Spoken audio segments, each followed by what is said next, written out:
Olá, tudo bem? Sejam bem-vindos a mais um estudo dessa lição maravilhosa que estamos estudando esse trimestre.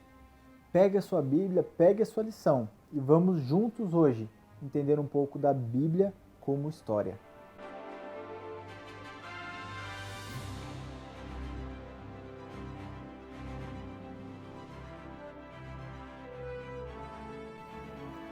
A Bíblia. A Bíblia é um livro que provavelmente você tem na sua casa, muitas pessoas têm. Algumas estudam mais, outras estudam menos, mas todos já leram alguma vez na vida alguma parte. E é bem interessante porque é um livro tão usado, mas será que ele é fiel como fonte histórica? Ou ainda mais, será que as fontes históricas da arqueologia comprovam o que a Bíblia diz? Hoje nós vamos entender um pouco mais como que nós situamos no nosso contexto histórico a Bíblia. E o primeiro ponto que eu gostaria de falar é sobre os nomes conhecidos. Eu vou falar alguns nomes e eu tenho certeza que você já ouviu algum deles. Davi, Salomão, Isaías, Ezequias, Daniel, Nabucodonosor. Tenho certeza que esses são nomes conhecidos para você, que se você já leu a Bíblia, o Antigo Testamento. E aqui eu gostaria de trazer uma reflexão. Será que esses nomes que eu falei existiram realmente? E se eles não existiram, qual implicação isso tem para a nossa fé? Vamos começar com os dois primeiros, Davi e Salomão. Davi e Salomão são nomes muito importantes para Israel, para Jerusalém. Davi foi um rei como nenhum outro teve, e Salomão foi um homem muito sábio. E quais as implicações que haveriam se não houvesse Davi ou Salomão?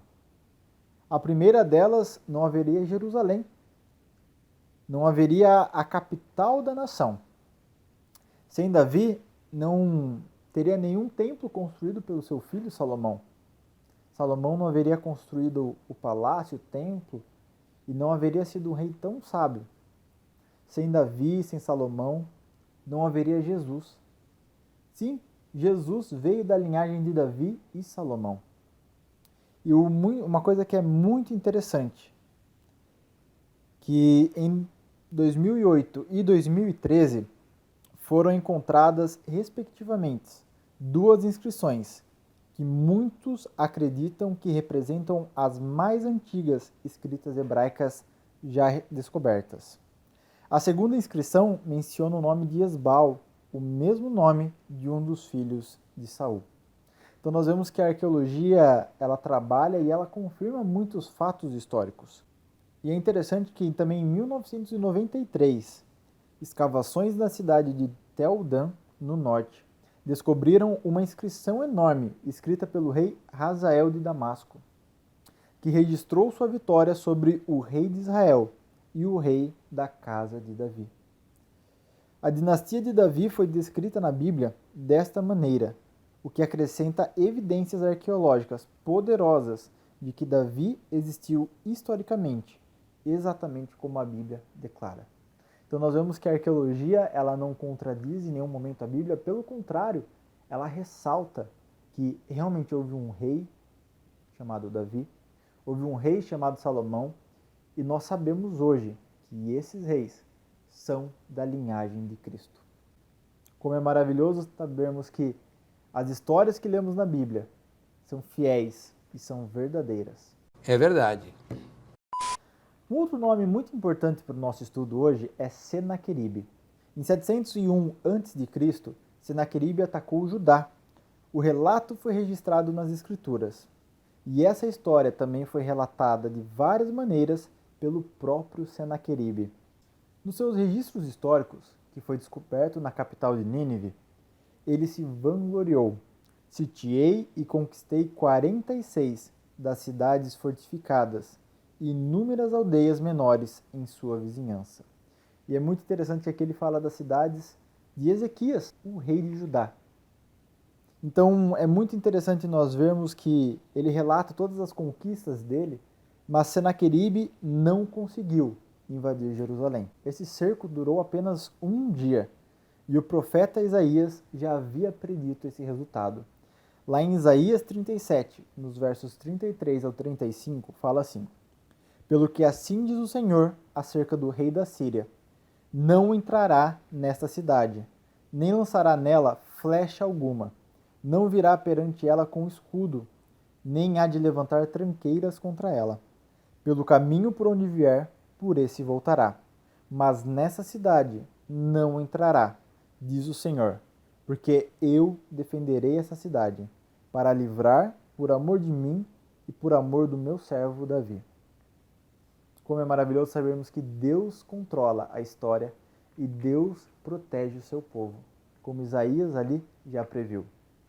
Um outro nome também muito interessante, Daniel, Nabucodonosor. Se você pegar ali o livro de Daniel e ler os primeiros 6 capítulos, você vai ver como a história é relatada de uma forma cronológica e nos contém muitos detalhes dessa nação que foi tão importante e tão poderosa.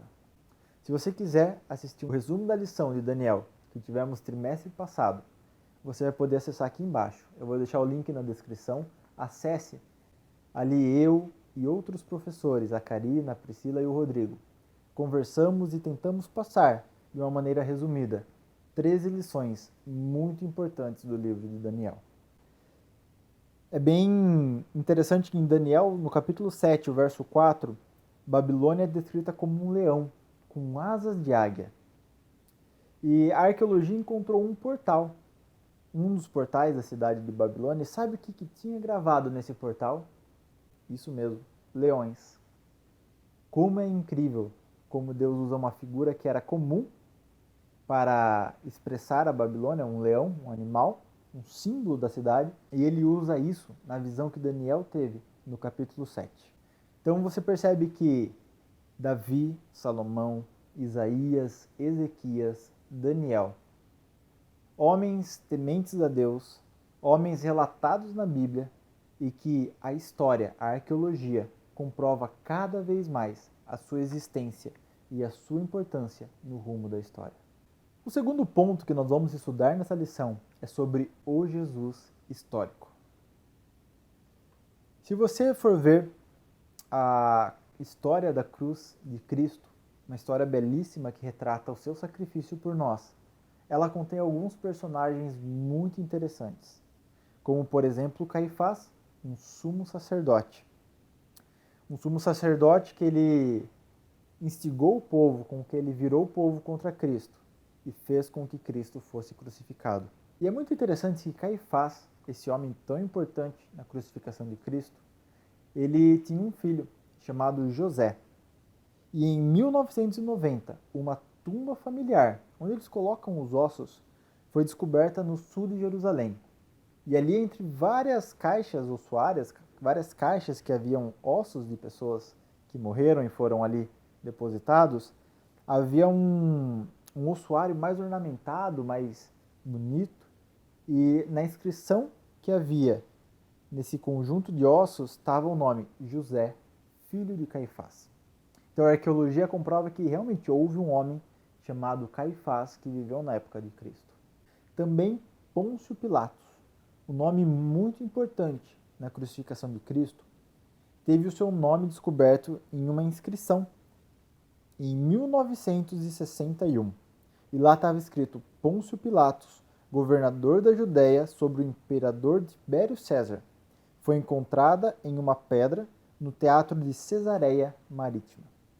Mais uma vez a arqueologia nos mostrando que um personagem central ali no julgamento de Cristo e nessa decisão de crucificá-lo tem o seu nome registrado em fatos arqueológicos, em fatos históricos. É interessante como a arqueologia ela confirma a Bíblia. E se você tiver mais interesse, quiser se aprofundar mais nesse assunto, eu recomendo que você pesquise aí no YouTube, no Google, o professor Rodrigo Silva. Ele é muito influente nessa área da arqueologia. Ele tem um programa chamado Evidências, que ele apresenta uma gama de informações sobre a arqueologia bíblica e como ela confirma a história. E o terceiro e último ponto que eu gostaria de falar é a fé e a história. Sim, a fé e a história. Porque é muito interessante quando você abre a sua Bíblia, em Hebreus, no capítulo 11, você vai ver a galeria dos heróis da fé. Nomes muito importantes, nomes muito influentes, que passaram por essa terra. Você vai encontrar ali nomes como Enoque, Noé, Abraão, Sara, José, Moisés, Raabe e Sansão. Nomes mencionados na Bíblia e nomes mencionados ali em Hebreus. Eu aconselho você a ler Hebreus 11, que é um capítulo maravilhoso, mas o mais interessante é que por mais que a arqueologia ela confirme a existência desses personagens, a Bíblia nos traz uma lição que esses personagens nos ensinaram durante toda a extensão da Bíblia. Personagens que tiveram fé. Eles confiaram na palavra de Deus. Eles tiveram fé que eles possuíam um Criador. Eles possuíam alguém que veio para salvar eles. E como é maravilhoso sabermos que Deus nos ama e Deus deseja nos salvar. Então, se você pegar cada personagem, Noé que construiu uma arca para um dilúvio onde não chovia nenhuma gota do céu. Abraão que deixou sua parentela, deixou sua terra, deixou tudo aquilo que era importante para ele e seguiu para uma terra desconhecida, porque Deus assim havia pedido. Você vê Moisés que preferiu viver no meio do deserto com um povo que reclamava, um povo ingrato, a viver num palácio cheio de riquezas mais longe de Deus. Nesse mundo tão incerto que nós estamos vivendo, no meio de uma crise mundial, você pode estar com dúvidas sobre como que as coisas vão fluir daqui para frente, como que a história vai se desenrolar, como que nós vamos estudar essa história de tudo que está acontecendo daqui a alguns anos. Mas de uma coisa você pode ter certeza: se você tiver fé e confiar em que tudo que Deus deixou escrito vai acontecer, por mais que o mundo esteja caótico, você ainda vai ter uma esperança. Você ainda vai conseguir olhar para o futuro sem ter medo. Porque você vai saber que até aqui Deus tem abençoado você. Até aqui Deus tem guardado e protegido você. E não vai ser diferente daqui para frente. Não importa o que aconteça com o mundo, o que aconteça com a sua cidade, o que aconteça com a sua vida, saiba que Deus está do seu lado a todo momento, querendo que você tenha uma comunhão com Ele, querendo que você se salve e querendo que você tenha vida e vida em abundância.